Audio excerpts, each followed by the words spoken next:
Depuis 2018, le loto du patrimoine, déployé par la Fondation du patrimoine, permet de financer la restauration du patrimoine local. Nous avons découvert les 102 sites sélectionnés dans un bar-tabac du 5e arrondissement de Paris.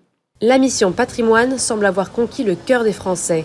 En ce 1er septembre, pour la 8e année consécutive, les tickets à gratter Mission Patrimoine font leur retour dans les bureaux de tabac.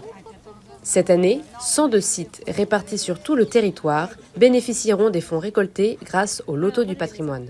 C'est peut-être la principale action que j'ai pu mener, c'est de remettre le patrimoine au cœur des préoccupations des Français.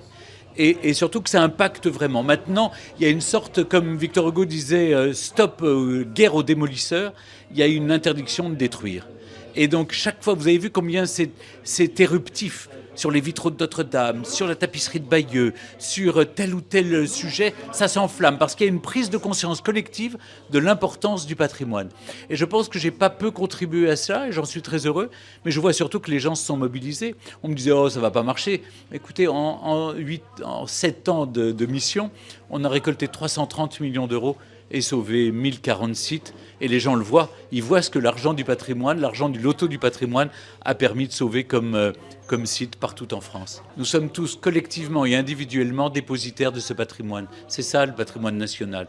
Alors on ne va pas attendre que les Américains viennent nous sauver, ils sont loin de là. Par contre nous-mêmes, on peut sauver le patrimoine parce que récolter 330 millions pour sauver des sites en danger, je trouve que c'est pas mal et c'est les Français qu'il faut remercier. Ils se sont mobilisés, c'est eux. Et c'est local, c'est rural principalement. Et c'est toutes sortes de sites patrimoniaux, selon toutes les typologies. Il n'y a pas que des châteaux et des églises, c'est du patrimoine industriel et ouvrier, c'est des parcs, des jardins, des sites archéologiques, des maisons d'illustres. C'est tout ce patrimoine qu'on a sauvé, les ponts, les lavoirs, les moulins, c'est tout ça que j'essaye de défendre. Ces sites ont été sélectionnés parmi de très nombreuses candidatures selon 4 critères principaux: leur intérêt culturel, leur état de dégradation, la maturité du projet de restauration et enfin leur impact potentiel sur le territoire. Le montant exact de la dotation attribuée à chaque site départemental sera annoncé en fin d'année en fonction des ventes réalisées. Parmi les lauréats, l'hôtel de Magny, niché au cœur du Jardin des Plantes, est déjà assuré de recevoir un soutien financier pour entamer sa restauration, devenue aujourd'hui urgente. Donc nous sommes devant l'hôtel de Magny, qui appartient au Muséum national d'histoire naturelle.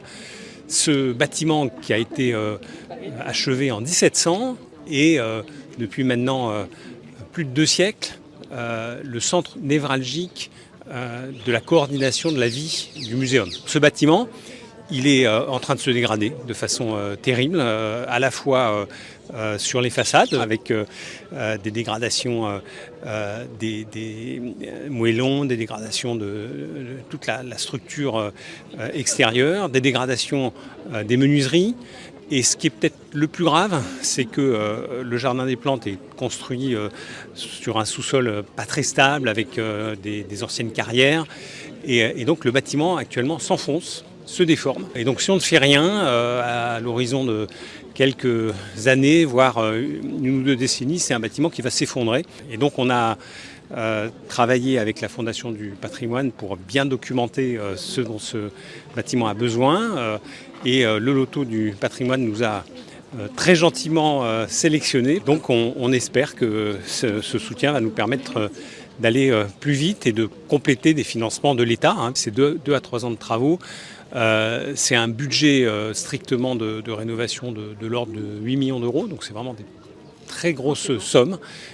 Donc l'État fait sa part, mais il faut qu'on puisse être aidé par d'autres sources. Et donc la Fondation du patrimoine et le loto du patrimoine viennent apporter leur écho significatif.